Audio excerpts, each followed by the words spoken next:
Economy बहुत ज़्यादा ठंडी हो चुकी हुई है, विदेश नीति हमारी फेल हो चुकी हुई है, लोग त्रस्त हैं, अपनी धार्मिक भावनाओं से अपने आप को तृप्त कर रहे हैं कि कुछ भगवान उनके लिए कुछ अच्छा कर देगा, लेकिन वो ये नहीं समझ पा रहे हैं कि उनका भी दायित्व बनता है कि वो किस तरह से अपने आप को इस मुश्किल से निकाल सके। भगवान उन्हीं की प्रार्थना स्वीकार करता है जो खुद से कर्म करते हैं। आपने जिन कर्मों को किया है, जिस सरकार को चुना है, वो आपको किस तरह से आपको समझ रही है, ये आपको समझ आ गया है, ये आप समझना नहीं चाहते हैं। धर्म कर्म के कार्य बड़े अच्छे हैं, सुकून देते हैं, लेकिन जो कमियां हैं वो मैनेजमेंट की, वो सरकार के अंदर है। जिस तरह से देश चल रहा है आप सबको समझ आ गया है कि बाजार गिरा हुआ है, उधर ट्रंप ने टैरिफ लगाने की धमकी दे दी है। अब जब टैरिफ लगेगा तो समझो आपका जो धंधा है, बिजनेस है, जो आपके यहाँ पे सामान बिकेगा वो और महंगा बिकेगा। पहले ही महंगाई कितनी बरकरार हो रखी हुई है, वो कम नहीं होने पा रही है, ऊपर से ये सब। अमेरिका ने तो जैसे समझ लिया है कि मोदी तो उनका दुश्मन है।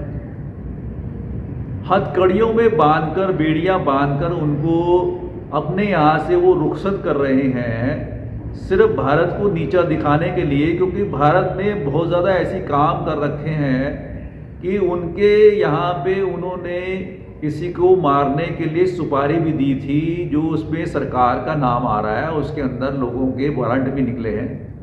और दूसरी तरफ अडानी जो सुपर रिच बन गए थे, उसके ऊपर भी ये आक्षेप लग गया है कि उन्होंने कुछ धांधलियां कर रखी हुई हैं। अब ट्रंप इतने ज़्यादा मोदी के दुश्मन क्यों बन गए हैं? क्या कोई और भी ऐसी चीज़ें हैं जो सरकार ने अमेरिका के अंदर कर रखी हैं? बहुत पहले पेगासस का नाम चला था। क्या पेगासस के ज़रिए सरकार ने अमेरिका के अंदर भी कोई नज़र रखी थी? उनके यहाँ के फ़ोन भी उन्होंने ट्रैक किए थे। क्या अमेरिका इस तरह की चीज़ें समझता है कि भारत सरकार के उनके साथ गद्दारी करी है, इसलिए वो भारत के साथ दुश्मनी निभा रहे हैं? अब तो बहुत सारी कंपनियों को सरकार ने पैसा लगाने के लिए जो होड़ लगा रखी थी कि जो बाजार है वो बरकरार रहे, और आरबीआई ने तो अब डॉलर बेच बेच के रुपये की कीमत को बैलेंस करने की कोशिश कर रहे हैं कि बैलेंस कर लें इसको, रुपये को, रुपया और नीचे ना गिरे, ताकि मोदी जी खुद ही कहते हैं जितना रुपया गिरेगा तो समझो सरकार ही उतनी गिरी हुई है। अब सरकारों को बचाने के लिए आरबीआई जो रुपया खरीद रहा है डॉलर बेच बेच के, वो कब तक खरीदेगा? और ऐसी बहुत सारी जो सरकारी कंपनियां हैं, जैसे LIC है और जैसी और सारी जो कंपनियां हैं जिन्होंने शेयर मार्केट में पैसा लगा रखा है सरकार के कहने के ऊपर कि बाज़ार में पैसा लगाइए, और इलेक्शन से पहले तो लोगों को भी ये बताया गया था कि बाज़ार में खूब पैसा लगाएं, ताकि सरकार की जो नीतियां हैं कि वो समझती है कि बाज़ार ही उनकी इकोनॉमी को दिखाता है, ऐसा वो सोचती है।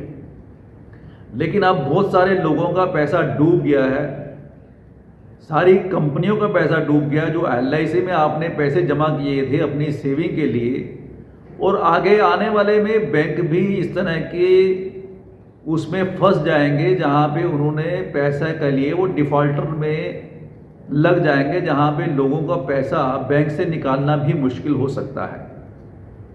तो देखते रहिए हमारा चैनल, सब्सक्राइब कीजिए, कमेंट कीजिए, शेयर कीजिए। धन्यवाद। जय हिंद।